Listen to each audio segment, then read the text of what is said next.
ngayong araw po, yung pinagdiriwang ng Bulacan-Bulacan, yung 14 de Nobyembre, yung pong guning taon para kay Gregorio del Pilar. Inaalala po namin yung kanyang kabayanihan dito po sa atin sa Bulacan.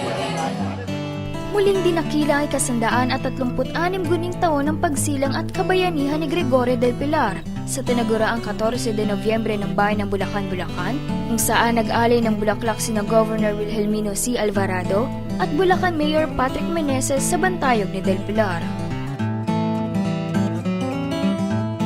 Binibigyan ng diwa ang kabayanihan at yung pagbubuhis ng buhay ng ating bayaning si Gregorio del Pilar at napakapalad na lalawigan ng Bulacan.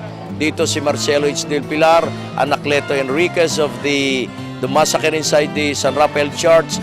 Ito noon ang puso ng lalawigan ng Bulacan. Yung kanyang kagitingan hindi dapat nating kalimutan dahil isa siya sa nagbuwis ng buhay para sa ating bayan ng Bulacan. Diba? Isa siyang batang general na may talagang vision para sa bayan. Pinagdiriwang po namin ngayon ang 14 de Nobyembre. Ito po yung kapanganakan ng aming bayani na si General Gregorio del Pilar. Ginagawa po ito at ginugunita para po ipagmalaki at mabuhay yung nasyonalismo sa ating mga puso. Lalo-lalo na po para sa mga kabataan dahil nakakalimutan na nila kung sino ang mga bayani na dapat ipagmalaki ng Bulacan, Bulacan. At isa na nga po dito si General Gregorio del Pilar.